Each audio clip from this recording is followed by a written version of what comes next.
Hello friends, फिर से मैं आपके लिए एक नई वीडियो लेकर आ गई हूँ। एक्चुअली ये वीडियो जो है बहुत डिमांडिंग है, क्योंकि मैंने जितनी भी कमेंट्स पढ़े, क्योंकि आप सभी को पता है कि डीपीआई की अपनी प्रोसेस हो गई है, लेकिन बच्चे बहुत ज्यादा टेंशन में, स्ट्रेस में है।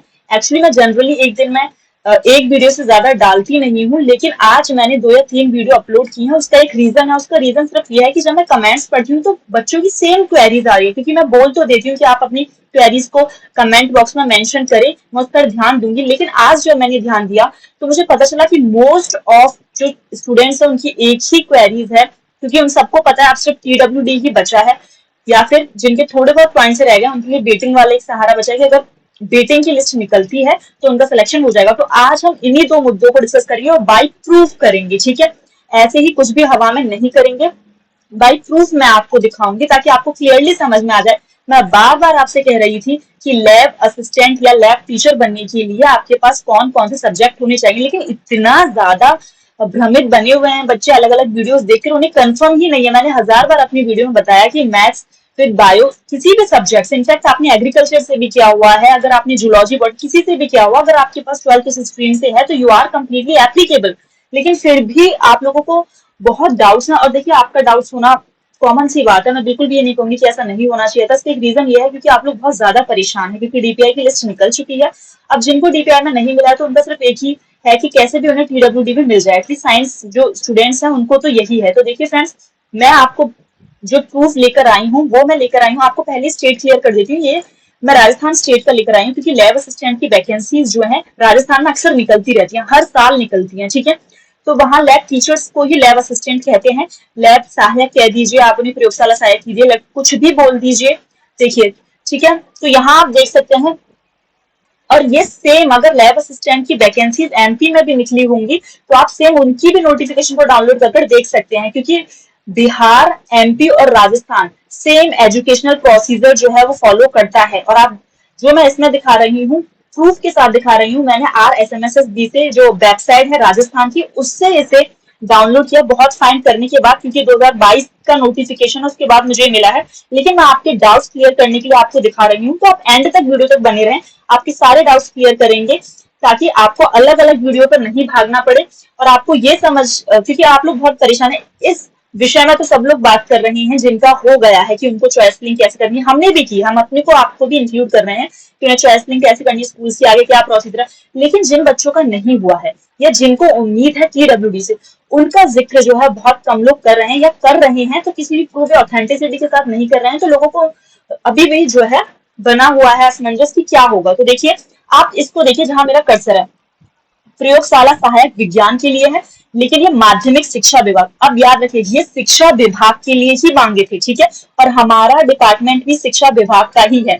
ये जो है प्रयोगशाला सहायक कृषि विभाग में मांगे थे, और कॉलेज शिक्षा आयुक्तालय में भी प्रयोगशाला सहायक के लिए बोला था।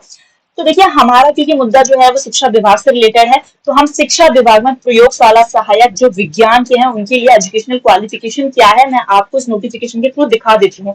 किस किस सब्जेक्ट से आपकी साइंस जो है वो वैलिड है, ठीक है। ऐसे ही आप किसी भी आसपास के स्टेट का जो जिनका सेम प्रोसीजर, आप बिहार का लैब असिस्टेंट का अपना डाउनलोड कर लीजिए, लैब टीचर्स का डाउनलोड कर लीजिए, अगर MP में पहले लैब असिस्टेंट बना उनका डाउनलोड कर लीजिए। मेरे को ये मिला फिलहाल तो मैं आपको इसके थ्रू दिखा रही हूँ। तो आप निश्चिंत हो जाइए, आपको डरने की कोई बात नहीं है। अगर आपके पास साइंस स्ट्रीम है तो TWD में अगर आप वैकेंसीज के अंडर में हैं, जितनी वैकेंसीज है उनके अंडर में आपकी वेटिंग या आपका नाम है, तो बेफिक्र हो जाइए, भले ही आपके पास साइंस में कोई भी सब्जेक्ट्स हो।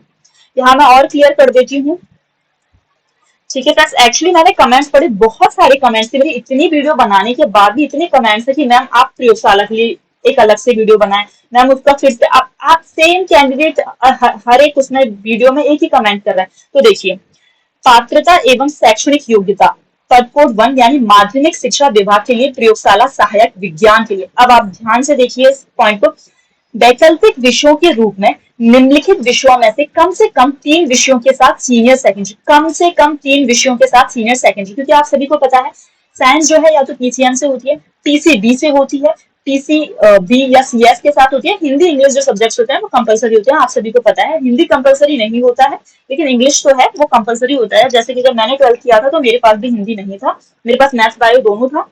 तो ठीक है, खैर मेरा अलग टॉपिक है। अब बात कर लेते हैं कौन कौन से सब्जेक्ट। तो देखिए, सूक्ष्म जीव विज्ञान, ठीक है, माइक्रोबायोलॉजी, सूक्ष्म जीव विज्ञान मतलब माइक्रोबायोलॉजी, जैव प्रौद्योगिकी, ठीक है, बायोटेक्नोलॉजी, इंग्लिश में भी बता रही हूँ, हिंदी में भी बता रही हूँ मैं। उसके बाद है जैव रसायन यानी ऑर्गेनिक केमिस्ट्री, ऑर्गेनिक केमिस्ट्री हो आपसे का इनऑर्गेनिक केमिस्ट्री वटेवर, यानी कि केमिस्ट्री एज अ सब्जेक्ट हो, भौतिक विज्ञान यानी फिजिक्स एज अ सब्जेक्ट हो, रासायनिक विज्ञान यानी केमिस्ट्री एज अ सब्जेक्ट हो, जीव विज्ञान यानी बायोलॉजी एज अ सब्जेक्ट हो, और गणित। तो फ्रेंड्स सबसे ज्यादा जो आपका बना हुआ था कि मैम गणित, गणित तो देखिए आ गया है आपका, गणित लिखा हुआ है क्लियरली, ये भी प्रयोगशाला सहायक की ही वैकेंसी है। गणित के लैब अगर आपने नहीं देखे तो इसका मतलब ये नहीं है कि गणित वाले बच्चे वैलिड नहीं है। ट्राई एंड अंडरस्टैंड और इस बात को समझने की कोशिश करें। बिल्कुल भी टेंशन ना ले, अगर आपके पास साइंस फील्ड में, अगर आपके पास साइंस है 12th में, तो अगर आपके पास इनमें से किसी भी विषय में, आपके 3 वैकल्पिक विषय आपके पास थे, अगर इनमें से कोई है तो आप एप्लीकेबल हैं। ये वीडियो मैंने डिमांड पर बनाई है आपके ही, अदरवाइज मैं, आप सभी को पता है 2-3 दिन में एक वीडियो लेकर आती हूँ, लेकिन आज मुझे एक ही दिन में 2-3 वीडियो लेकर आनी पड़ी। उल्टा केस हो गया सिर्फ आप लोगों के कमेंट्स की वजह से, क्योंकि देखिए जिनका आ गया वो तो खुश हैं फ्रेंड्स, लेकिन जिनका नहीं आया उनके लिए भी सोचना चाहिए, ठीक है। देखिए ये वैसे कनिष्ठ प्रयोगशाला सहायक की ये इसमें भी देख लिया, किसी मान्यता प्राप्त बोर्ड से विज्ञान विषय के साथ सीनियर सेकेंडरी उसके समकक्ष, और ये तो सर दोनों में कि देवनागरी लिपि, हिंदी विंदी, ये तो अपना राजस्थान का ज्ञान ज्ञान ये सब होना चाहिए, उनकी जनरल नॉलेज थोड़ा सा उनका मैटर करता है, लेकिन आपके में तो ऐसा कुछ नहीं, आपका तो टेट कंडक्ट हो चुका है, ठीक है।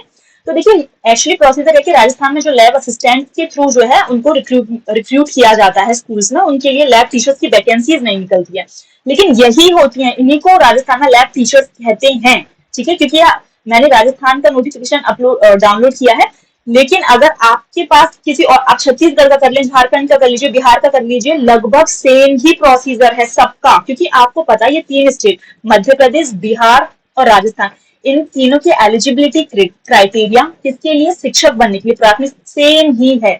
यूपी की अलग है, यूपी में क्योंकि आपको पता है ग्रेजुएशन के बाद भी डीएलएड कराई जाती है, लेकिन राजस्थान में भी 12th के बाद आपकी बीटीसी होती है, सेम एमपी में भी है और सेम बिहार में भी है, ठीक है। तो ये तीनों स्टेट्स एक दूसरे के ही हिसाब से चलते हैं, तो जिनके पास मैथ्स है वो बिल्कुल भी टेंशन ना ले, ठीक है। आपकी माइक्रोबायोलॉजी से होगी 12th, कोई दिक्कत वाली बात नहीं है। जैव प्रौद्योगिकी यानी मैंने आपको बताया बायोटेक्नोलॉजी से होगी, कोई दिक्कत नहीं है। आपकी बायो इनऑर्गेनिक, बायो केमिस्ट्री से होगी, कोई दिक्कत नहीं है, ठीक है। फिजिक्स होनी चाहिए, केमिस्ट्री, बायोलॉजी और गणित सारे हैं, मैंने आपको अच्छे से दिखा दिया। आई होप कि एटलीस्ट अब आप अलग अलग वीडियोस पर जाकर अपने दिमाग को और स्ट्रेस में नहीं डालेंगे कि मैम क्या है क्या है, पहली बात। दूसरी बात ये देखिए फ्रेंड्स, अब मैं पूरा अच्छे से ही डिस्कस कर लेती हूँ, क्योंकि मैं बार बार मैं इस टॉपिक पर वीडियो नहीं बनाऊंगी, क्योंकि मैंने बहुत अपलोड कर चुकी हूँ ऑलरेडी आज के दिन में वीडियो, ठीक है।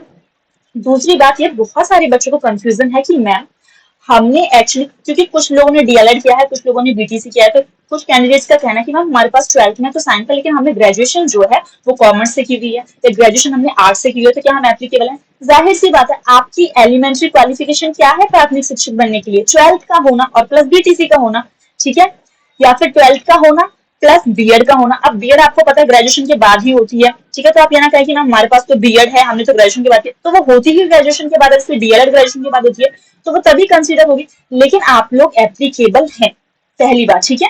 आपका ग्रेजुएशन में कोई भी सब्जेक्ट हो, डजंट मैटर एट ऑल, आपके पास 12th में साइंस होनी चाहिए, मैंडेटरी ये है। उसके बाद आपके टेट क्वालिफाइड होना चाहिए कट ऑफ के अकॉर्डिंग, और तीसरा आपके पास बीएड या पीटीसी में से कोई एक सब्जेक्ट होना चाहिए। ओके फ्रेंड्स, अब हम बात कर लेते हैं, कैंडिडेट्स इसमें बहुत ज्यादा कंफ्यूज है कि मैम हमसे तो भरवाया नहीं गया था, मैम हमने तो 12th की मार्कशीट अपलोड नहीं की थी, मैम हम तो बीएड के हैं, हमारा क्या होगा। तो देखिए फ्रेंड्स, आप इतना टेंशन में क्यों ले रहे हैं, क्या आपको लगता है सिर्फ ये बात आपको पता है कि आप बीएड में हैं और आपने अपने 12th की मार्कशीट जो है वो अपलोड नहीं की, क्या सिर्फ ये बात आपको पता है, ये डाटा कहीं गया है, आपने तो अपलोड किया नहीं किया दैट इज डिफरेंट टॉपिक, लेकिन ये डाटा भी ट्रांसफर हुआ है, तो टीडब्ल्यूडी को भी ये बात अच्छे से पता है कि हमने ऊपर ऊपर वाले बच्चों को तो डीपीआई दे दी, अब जो बच्चे रह गए हैं उनको हमें किस हिसाब से कलेक्ट करना है ये उन्हें अच्छे से पता है। तो वो अपने पोर्टल को जब ओपन करेंगे तो वो चाहे बीएड वाला कैंडिडेट हो और चाहे 12th प्लस बीटीसी या डीएलएड वाला कैंडिडेट हो, उन सबसे ही वो 12th की डिटेल्स दोबारा मांगेंगे। तो आप इस टॉपिक को लेकर बिल्कुल भी कंफ्यूज ना हो। आपके सेम ही मैंने अपनी 2-3 वीडियो अपलोड की, उनमें सेम ही कमेंट्स हैं, अलग अलग बच्चों के हैं लेकिन कमेंट सेम है। मैम पीडब्ल्यूडी का प्रोसीजर बता दीजिए, कैसे प्रयोगशाला शिक्षक के लिए जो टीचर्स है उनके लिए क्या होगा। दूसरी बात आपकी वो पेमेंट वाला, तो पेमेंट वाले के लिए आप खुद भी एमपी पोर्टल से क्या कहते हैं रूल बुक डाउनलोड कर सकते हैं। उसमें साफ और क्लियरली लिखा हुआ है कि बेसिक पे और ग्रेड पे सेम रहेगी लैब टीचर्स के लिए। तो बिल्कुल भी टेंशन ना ले जिन बच्चों का नहीं हुआ है, ठीक है। ये पहला मुद्दा खत्म हो गया, ये है लैब टीचर्स का। आई होप कि अब आपको कोई भी डाउट नहीं रहा होगा। अब दूसरा मुद्दा डिस्कस कर लेते हैं कि जिन बच्चों का कुछ पॉइंट से रह गया है, क्या उनके लिए वेटिंग लिस्ट आएगी, क्या उनका सिलेक्शन हो सकता है। देखिए फ्रेंड्स, मैं आपको एक बात क्लियरली मेंशन कर दूं, साफ सीधी सी बात है, अगर पदवृद्धि होती है तो जितने लोगों का वेटिंग में है और जितने लोगों का वेटिंग में नहीं भी है उसके नीचे है, उन लोगों के भी होने के चांसेस पूरे हैं, ठीक है। तो मैंने पहली वीडियो में भी अपील किया था कि प्लीज आप लोग ज्यादा से ज्यादा कैंडिडेट इस चीज में पार्टिसिपेट करें ताकि पदवृद्धि हो जाए। इनफैक्ट वो कैंडिडेट्स भी पार्टिसिपेट करें जिनका हो चुका है चयन, क्योंकि देखिए सबका होना चाहिए, ठीक है। अपना हो गया तो इसका मतलब ये नहीं है कि ठीक है बैठ जाते हैं, सब लोग आप ही से जुड़े हुए हैं, तो आप सब लोग थोड़ा सा ट्रेंड कराने की कोशिश कीजिए ट्विटर पर और भोपाल पहुंचने की कष्ट करें। आप लोग एटलीस्ट अपने होम डिस्ट्रिक्ट में तो पहुंच ही सकते हैं जिनको होम डिस्ट्रिक्ट भोपाल है। दूसरी बात देखिए, एक्चुअली होता क्या है कि वेटिंग कैसे क्लियर की जा सकती है, ठीक है। तो देखिए वेटिंग क्लियर होने के चांसेस कैसे हैं इसे डिस्कस कर लेते हैं। अगर मान लीजिए यहाँ तक जो प्रोसीजर है, यानी कि आपका डिस्ट्रिक्ट पता चल गया कि आपका इस डिस्ट्रिक्ट में चयन हुआ है, लेकिन अगर कोई भी ऐसा कैंडिडेट है जो अपने स्कूल की चॉइस के लिए नहीं करता है, यानी उसमें फीस जो है वो पे नहीं करता है, तो उसकी जो वैकेंसीज बचती है, क्योंकि ये डिटेल जाएगी कि इतने लोगों ने नहीं किया है, उसकी जो वैकेंसीज बचती है उस पर वेटिंग क्लियर होने के चांसेस हैं। लेकिन फ्रेंड, अगर एक दफा किसी ने स्कूल ज्वाइन कर लिया, फाइनल नियुक्ति उसको मिल गई, चयन मतलब स्कूल चॉइस करने के बाद उसको स्कूल का फाइनल नियुक्ति मिल गई अपने ब्लॉक स्तर पर, उसके बाद अगर वो छोड़ता है अपनी जॉब को, तो देखिए फ्रेंड उसके बाद वो जो वैकेंसीज हैं वो वेटिंग में क्लियर होने के लिए इस्तेमाल नहीं की जाती हैं, वैसी वैकेंसीज अगली भर्ती में काउंट कर दी जाती हैं, ठीक है। तो आपको समझ में आ गया वेटिंग कब क्लियर हो सकती है, कि अगर कोई कैंडिडेट स्कूल चॉइस फिलिंग को ना करे और वो नियुक्ति पत्र ना ले, अगर तब जो बची कुची वैकेंसीज है उनके ऊपर विभाग कोई कार्रवाई कर सकता है। लेकिन अगर सभी कैंडिडेट जितनों का नाम आया है वो जाकर ले लेते हैं नियुक्ति और स्कूल में जाकर अपने डॉक्यूमेंट जो भी प्रोसीजर है उसको कंप्लीट कर लेते हैं, उसके बाद अगर वो लीव करें तो देखिए फ्रेंड्स वो कंसीडर नहीं होता है, फिर उनकी जो बची हुई वैकेंसीज हैं उसको आपको वो नहीं देंगे एज अ वेटिंग। तो एक फाइनल तरीका यही है कि आपका सिलेक्शन या तो पीडब्ल्यूडी में हो या दूसरा तरीका है कि पद वृद्धि हो। सिर्फ यही दो आपके पास मार्ग हैं जिन्हें आप चुनकर इस भर्ती का भाग बन सकते हैं।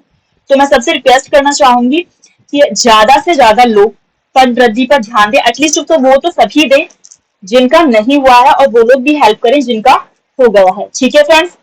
फिर भी आपको कोई क्वेरी रह जाती है, आई डोंट थिंक सो कि अब आपकी कोई क्वेरी रही होगी किसी भी चीज को लेकर, फिर भी रह जाती है तो कमेंट बॉक्स हमारा आपके लिए हमेशा ओपन है, आप अपनी क्वेरी हमारे साथ शेयर कर सकते हैं। हम सभी के कमेंट्स पढ़ते हैं, अगर रिप्लाई नहीं देते तो हम कोशिश करते हैं कि हम उसके ऊपर कंप्लीट वीडियो लेकर आए और पूरे प्रोसीजर को डिस्कस करें, ठीक है फ्रेंड्स। अब नेक्स्ट वीडियो में मिलेंगे, अगर कोई आगे अपडेट आती है तो उसके लिए थैंक यू।